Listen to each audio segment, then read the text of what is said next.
எம்ஜிஆர் தனது அன்னை சத்யா மீது இயற்கையாகவே பக்தி கொண்டிருந்தார். ஜெயலலிதா இதற்கு போட்டியாகத்தான் தனது அம்மா சந்தியாவை பற்றி பேட்டி கொடுப்பதும் எழுதுவதுமாக இருந்தார். எம்ஜிஆர் புதுக்கட்சி தொடங்கியதும் ஜெயலலிதாவை பக்கத்திலே கூட விடவில்லை. நடிகை லதாவை தான் உறுப்பினராக சேர்த்துக் கொண்டார்.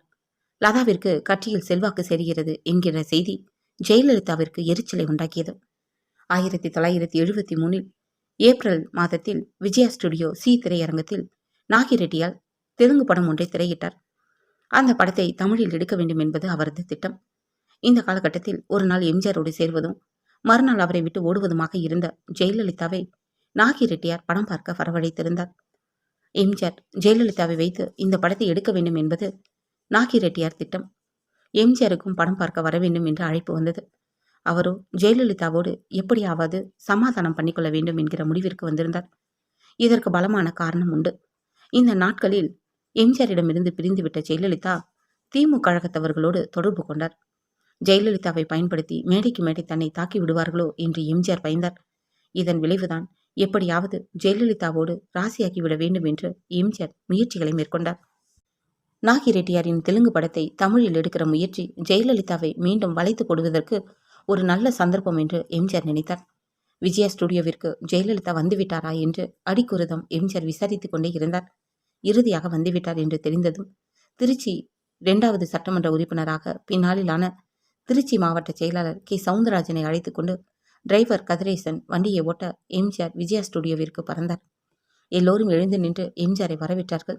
ஜெயலலிதாவோ எழுந்திருக்கவே இல்லை. எம்ஜிஆரின் முகத்தை கூட பார்க்கவில்லை. ராமச்சந்திரா, உன் முகத்தை காட்டு, போதும் 30 லட்சம் வாக்குகள் விழும் என்று அறிஞர் அண்ணா எந்த முகத்தை பெருமையாக பேசினாரோ அந்த முகத்தை கூட பார்ப்பதற்கு ஜெயலலிதா தயாராக இல்லை. காரணம், ஜெயலலிதா திமுக தலைவர்களோடு நெருக்கமாக இருந்தார். ஜெயலலிதாவால் தனக்கு உண்டான அவமானத்தால் எம்ஜிஆர் கூனி குறுகி போனார். விளைவு, வியர்க்க விறுவிறுக்க எம்ஜிஆர் திரும்பி தோட்டத்திற்கே வந்து எவரிடமும் சொல்லிக்கொள்ளாமல் படுத்துக்கொண்டார். இந்த நாட்களில் எம்ஜிஆரால் முழுக்கவே கைவிடப்பட்ட ஜெயலலிதா தனது வீட்டில் வேலை பார்த்த 12 பேர்களை வேலையிலிருந்து நீக்கினார். காரணம், அன்றாட வருமானம் குறைந்த நிலையில் தன்னை சமாளிப்பதே ஜெயலலிதாவிற்கு பெரும் சவாலாக இருந்தது. ஜெயலலிதாவின் வீட்டில் வேலை செய்தவர்களில் ஒருவர் ராஜேந்திரன். இவர் ஜெயலலிதாவின் தையற்காரர். சிதம்பரத்திற்கு 45 கிலோமீட்டர் தொலைவில் உள்ள கவரப்பாளையம் இவரது சொந்த ஊர். இவரும் வேலை நீக்கம் செய்யப்பட்டவர்களில் ஒருவர். இவர் ஊர் வந்ததும் ஜெயலலிதாவின் திருட்டு வேலைகள், இருட்டு வேலைகள், ஜெயலலிதா போகிற இடங்கள், ஜெயலலிதா சந்திக்கிற பெரும்புலிகள் பற்றிய தகவல்கள் சுற்று வட்டாரங்களில் பரவின. தகவல் தெரிந்ததும் எப்படியாவது ராஜேந்திரனின் வாயை அடைக்க வேண்டும் என்கிற முயற்சியில் ஜெயலலிதா ஈடுபட்டார். மீண்டும் ராஜேந்திரனை வேலையில் சேர்த்துக் கொள்வதாக ஜெயலலிதா ஆட்களை அனுப்பினார். ராஜேந்திரனோ தனக்கு உயிர் ஆபத்து தலைக்கு மேல் இருப்பதை அறிந்து தலைமறைவாகி போனார்.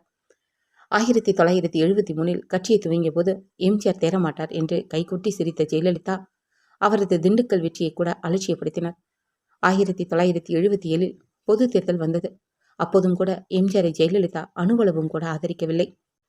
கிழட்டு நடிகர், அடுத்தவர் வாழ பொறுக்காத அல்பம் என்றே தன்னிடம் பழகியவர்களிடெல்லாம் சொல்லிக் கொண்டிருந்தார் ஜெயலலிதா. நடிகை லதாவை எப்படியாவது தனது கட்சியில் தனக்கு அடுத்த நிலைக்கு கொண்டு வந்துவிட வேண்டும் என்று எம்ஜிஆர் படாத பாடுபட்டார். லதாவோ எம்ஜிஆர் இழுத்த இழுப்பிற்கு வரவில்லை. ஆகவே வருவான் வடிவேலன் என்கிற புராண படத்தில் அவர் நடித்தார் என்கிற காரணம் காட்டி எம்ஜிஆர் லதாவை கட்டம் கட்டினார். 1980 எம்ஜிஆர் ஆட்சி கவிழ்க்கப்பட்டது. மீண்டும் நடைபெற்ற சட்டமன்ற தேர்தலில் எம்ஜிஆர் அமோக வெற்றி பெற்றார். அந்த தேர்தலில் ஈடுபடுவதற்காக எம்ஜிஆருக்கு நிரம்ப நிதி தேவைப்பட்டது. திருச்சியில் நடிகை லதா நாட்டிய நிகழ்ச்சி நடத்தி அதிகபட்ச நிதியை எம்ஜிஆரிடம் வழங்கினார். விதி வேறு மாதிரி வேலை செய்தது. அதிமுக கூட்டங்கள் எல்லாம் கலந்து போவதாக லதா அறிவித்தார். அதற்குள் அவருக்கு திருமணமாகி சிங்கப்பூர் சென்றார். அப்போதும் கூட தனது கட்சிக்காக ஜெயலலிதாவை பயன்படுத்திக் கொள்ள வேண்டும் என்று எம்ஜிஆர் நினைக்கவில்லை. ஜெயலலிதாவும் ஆட்சி பொறுப்பிற்கு வந்துவிட்ட எம்ஜிஆரோடு சேர்ந்து கொண்டால் வசதியாகி விடலாம் என்று திட்டம் திட்டி வந்தார். ஆகவேதான் ஜெயலலிதாவை அண்டவிடக்கூடாது என்று முடிவெடுத்த எம்ஜிஆர் ஜெயலலிதாவின் மூக்கை அறுப்பதற்காக வெந்நீராடை திரைப்படத்தில் ஜெயலலிதாவோடு நடித்த வெந்நீராடை நிர்மலாவை மேலவை உறுப்பினராக்கினார். திவாலான ஒருவர் தேர்தலில் நிற்கக்கூடாது என்கிற தகவலை வெளியில பரப்பி நிர்மலாவை பதவி இழக்க வைத்ததே ஜெயலலிதா தான். இந்த பழிவாங்கும் படலத்திற்கு பிறகும் எம்ஜிஆர் ஜெயலலிதாவை நினைத்து கூட பார்க்கவில்லை. ஆனாலும் வீரப்பனின் இரக்க குணத்தை ஜெயலலிதா முழுமையாக பயன்படுத்தி கொண்டு எம்ஜிஆரின் பலவீனத்தை முதலாக்கி மீண்டும் உலக தமிழ் மாநாட்டு நாட்டிய நாடகத்தின் மூலமாக எம்ஜிஆரோடு சேர்ந்து கொண்டார். எம்ஜிஆர் கட்சி ஆரம்பித்து கடுமையாக உழைத்து கல்லடிக்கும் சொல்லடிக்கும் ஆட்பட்ட நேரத்தில் அவரை வேதனைப்படுத்தி வேடிக்கை பார்த்த ஜெயலலிதா எம்ஜிஆரின் அரசியல் செல்வாக்கை பார்த்து அவரோடு ஒட்டி கொண்டார். ஜெயலலிதா அதிமுகவில் சேர்ந்தபோது பொதுச் செயலாளராக இருந்த பாவு சண்முகத்திடம் உங்கள் கட்சியின் கொள்கைகள் என்ன என்று கேட்டு தெரிந்து கொண்டு மனுவில் கையெழுத்து போட்டு கட்சியில் சேர்ந்ததாக ஒரு நாடகம் நடத்தப்பட்டது. கொள்கைகள் என்னவென்று கேட்டுவிட்டு கட்சியில் சேர்ந்த ஜெயலலிதா 6 மாதத்திற்குள் கொள்கை பரப்பு செயலாளர் ஆனார். தனது உச்சகட்ட நடிப்பால் எப்போதும் ஜெயலலிதாவிடம் ஏமாற தயாராக இருந்த எம்ஜிஆரை ஜெயலலிதா இறுதியாக ஏமாற்றினார். இந்த காலகட்டத்தில் எம்ஜிஆர் நீ அரசியலை விட்டு போய்விடக்கூடாது என்று தனது அன்னை சத்யா படத்திற்கு முன் ஜெயலலிதாவிடம் சத்தியம் வாங்கியதாக பின்னாளில் ஜெயலலிதா ஒரு செய்தியை பரப்பினர். உண்மையில் உன்னை நம்பி கட்சியில் சேர்த்திருக்கிறேன், எப்போதும் போல் என்னை எப்போதும் ஏமாற்றி விடாதே என்றுதான் எம்ஜிஆர் சத்தியம் வாங்கினார். அந்த சத்தியத்தை எம்ஜிஆர் உயிரோடு இருக்கும்போதே ஜெயலலிதா மீறினார். நோய்வாய்ப்பட்ட எம்ஜிஆர் தனது அன்னையின் படத்தின் முன்பாக ஜெயலலிதாவின் துரோகத்தை நினைத்து வாய்விட்டு கதறி அழுதார். 1983 கடலூர் மாநாட்டில் எம்ஜிஆரின் வாரிசு ஜெயலலிதா என்று நிலைநாட்டுவதற்காக ஜெயலலிதா பெரும் பாடுபட்டார்.